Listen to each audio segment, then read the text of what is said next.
प्रिय छात्रों, आज मैं आपको कुछ ऐसी बातें बताऊंगा जिससे आपको परीक्षा देने में बिल्कुल डर नहीं लगेगा। मैं आपको बताना चाहूँगा, आप जो भी परीक्षा दें, जिस भी परीक्षा में आप सहभागी बनना है, तो उस परीक्षा में आपको बिल्कुल भी डरने की ज़रूरत नहीं। परीक्षा से पूर्व आपको 2-3 बातें ध्यान रखनी चाहिए। आपने परीक्षा की पूर्णतः तैयारी की है तो आपको बिल्कुल भी डरने की ज़रूरत नहीं। अपने अंदर धैर्य बनाए रखें और जब भी घर से चलें तो अपना प्रवेश पत्र और अपना बॉक्स, पेन, कलम, पेंसिल, इनको बड़े ध्यान से इनको रख लें। हो सके तो एक या दो पेनों का सेट आपके पास होना जरूरी है। सबसे मुख्य बात यह है कि जब घर से चलें अपने माता पिता का आशीर्वाद लें और मन में ये धारणा बनाकर चलें कि मेरा पेपर आज बहुत ही अच्छा होगा। अपने अंदर पूर्ण आत्मविश्वास के साथ पेपर देने जाएं कि मेरा पेपर हाल में अच्छा ही होगा, क्योंकि मैंने पेपर की पूर्णतः तैयारी की है। ये सोचकर आप जाएंगे तो आपको बिल्कुल भी डर नहीं लगेगा और आपकी परीक्षा जो होगी बहुत ही अच्छी होगी।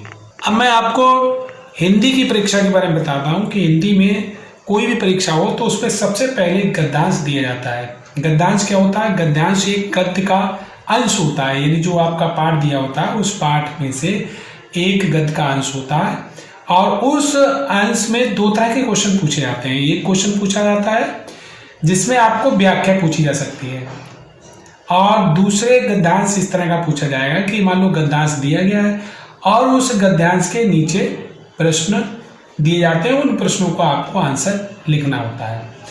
जैसे यूपी बोर्ड की बात करें तो यूपी बोर्ड में अब गद्यांश जो दिया जाता है उस गद्यांश के नीचे प्रश्न दिए जाते हैं और उन प्रश्नों के उत्तर आपको लिखने होते हैं। यदि यही प्रक्रिया 6, 7, 8 में अगर हम देखें तो ये जो आपका विषय पढ़ाया जा रहा है उसमें जो आपको कॉपी में कराया गया है उसी के अकॉर्डिंग आपको गद्यांश को हल करना होता है। इसके बाद आप जो है पद्यांश लेंगे। पद्यांश में क्या होता है, कविता दी जाती है, कविता का एक अंश दे दिया जाता है। कविता की 4 या 5 या 8 जैसी भी लाइनें हो उस हिसाब से दे दी जाती हैं। उनमें से आपको या तो व्याख्या करवा लेता है या फिर आपको जो है उन पद्यांश के नीचे प्रश्न दे दिए जाते हैं। उन प्रश्नों की आपको उन प्रश्नों का आपको आंसर देना पड़ता है। व्याख्या अगर पूछी जाए तो आपको व्याख्या करनी पड़ेगी। यूपी बोर्ड के अनुसार अब पैटर्न बदल चुका है। यूपी बोर्ड में क्या होता है, पद्यांश दे दिया जाता है और पद्यांश के नीचे प्रश्न दे दिए जाते हैं। उन प्रश्नों के उत्तर आपसे पूछ लिए जाते हैं। फिर उसके बाद प्रश्नोत्तर पूछे जाते हैं जो आपकी बुक में प्रश्नोत्तर कराए जाते हैं। यानी जो पाठ्य पुस्तक के आधार पर जो आपके प्रश्न होते हैं, पाठ दिए जाते हैं, उन पाठों में जो प्रश्न पूछे जाते हैं उन्हीं के आधार पर आपको आंसर देना पड़ता है। प्रश्न पाठ के पीछे लिखे होते हैं, उन प्रश्नों के अनुसार आपको उनके आंसर प्रश्नों के ठीक से देने होते हैं। कहने का तात्पर्य यह है कि आपकी पुस्तक में जो पाठों के पीछे प्रश्न होते हैं उन्हीं प्रश्नों में से आपको परीक्षा में प्रश्न पूछे जाते हैं। फिर इसमें डरने की कोई बात नहीं। यदि आपने पाठ को अच्छी तरह से पढ़ा है तो आप उन प्रश्नों के आंसर बड़ी आसानी से दे सकते हैं। यदि आपने पाठों को गहराई से नहीं पढ़ा है तो आप उनके जो प्रश्नों के उत्तर हैं देने में असमर्थ हो जाएंगे। कभी भी ये मत सोचिएगा कि ये प्रश्न जो हैं जैसे इनके प्रश्न लिखवाए गए वैसे ही किए जाएंगे, नहीं, बिल्कुल वैसे नहीं। जो ऐसा आपको प्रश्न समझ में आ रहा है उसके अकॉर्डिंग, उस प्रश्न के आधार पर आपका उत्तर होना चाहिए। फिर उसके बाद पाठों का सारांश। पाठ में सारांश भी 2 तरह से पूछा जाता है। या तो लिख दिया जाता है कि दिए गए पाठ, अपने मनपसंद का कोई एक पाठ का सारांश लिखिए, तो आपको उन पाठों का सारांश लिखना पड़ता है। यदि नहीं दिया जाता है तो पाठों के नाम दे दिए जाते हैं। यदि आपने पाठ वो पढ़े हैं तो उन पाठों में से आपको पाठों का सारांश लिखना होता है। कक्षा 6, 7, 8 इनमें क्या होता है, इनमें अधिकतर जो होता है 12 या 10 लाइन की कविता लिखवा ली जाती है। मुख्यतः जो कविता है 8 लाइन की पूछी जाती है, लेकिन कभी कभी ऐसा हो जाता है कि कविता को 12 या 10 लाइन की कविता लिखवा ली जाती है। सबसे मुख्य बात यह है कि आपको जो परीक्षा दे रहे हैं उसमें जो आप कॉपी लिख रहे हैं उसमें राइटिंग बहुत अच्छी होनी चाहिए, लेख आपका बहुत सुंदर होना चाहिए। हिंदी में लेख का बहुत महत्वपूर्ण योगदान होता है। यदि आपका लेख सही नहीं है, वर्ड मिस्टेक आपकी बहुत हो रही है, तो आपके नंबर निश्चित रूप से कटेंगे। आप बिल्कुल ऐसी गलती ना करें जो आपका लेख खराब हो और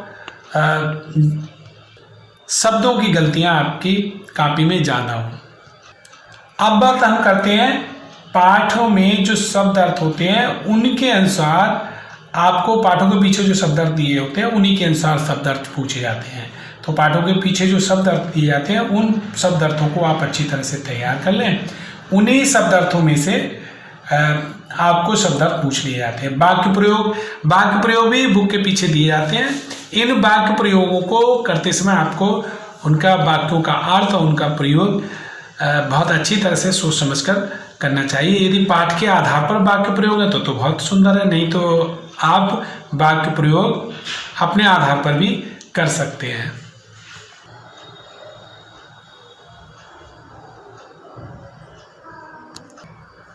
सही गलत पूछे जाते हैं, सही गलत पाठ्य पुस्तक के आधार पर पूछे जाते हैं। पाठ्य पुस्तक के आधार पर ही हमें सही गलत करना चाहिए। सही गलतों को हमें क्या करना चाहिए, उतार लेना चाहिए और उतार कर सही और गलत का टिक लगाना चाहिए।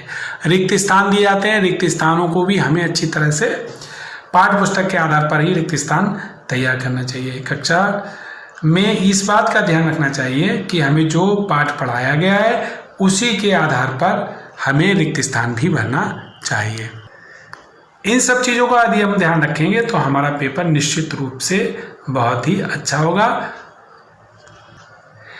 ऐसा नहीं कि ये जो मैं आपको लिख के बता रहा हूँ ये किसी एक परीक्षा के लिए, ज़्यादातर परीक्षाओं में 6, 7, 8, 5 इन परीक्षाओं में ऐसा ही होता है कि पद्यांश, प्रश्नोत्तर, पाठों का सारांश, आर्डलाइनिक कविता, शब्दार्थ, वाक्य प्रयोग, सही गलत, रिक्त स्थान, ये सब चीज़ें पूछी जाती हैं।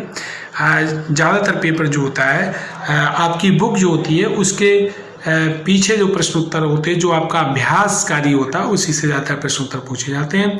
कभी कभी एक प्रश्न और पूछ लिया जाता है, वो होता है भाव स्पष्ट कीजिए। भाव स्पष्ट करने में क्या होता है कि आपको आपके पाठ में दी गई जो लाइनें होती हैं उनमें से कोई एक लाइन दे दी जाती है पाठ में जो होती है। ये भी अभ्यास जो आपकी पुस्तिका है उसके पीछे लिखा होता है कि दी गई लाइनों का स्पष्ट भाव स्पष्ट करिए। तो ये भी कभी कभी पूछ लिया जाता है। तो इनमें भी आपको डरने की आवश्यकता नहीं है। आप लाइनों को अच्छी तरह से पढ़िए और एक बार समझ में नहीं आए 2 बार पढ़िए, 2 बार समझ में नहीं आए तो 3 बार पढ़िए। और पढ़ने के बाद में आप उन लाइनों का भाव प्रकट कर दीजिए, उन लाइनों का अर्थ लिख दीजिए। परीक्षा देते समय का पूर्ण ध्यान रखें, कभी भी जल्दबाजी ना करें। ऐसा ना करें कि 1 घंटे में ही पेपर हल करके बैठ जाएं। अपने लेख का ध्यान रखें और जो आपको आता है वो सबसे पहले करें। जो नहीं आता उसके बारे में थोड़ा भी अगर आपको पता है तो उसके बारे में जरूर लिखिए। कभी कभी ऐसा होता है कि उसमें भी नंबर मिल जाते हैं। तो आप उम्मीद करता हूँ आज का ये समझाया हुआ आपको समझ में आया होगा। आपसे उम्मीद करता हूँ मेरे चैनल को लाइक और सब्सक्राइब करें। जय हिंद, जय भारत।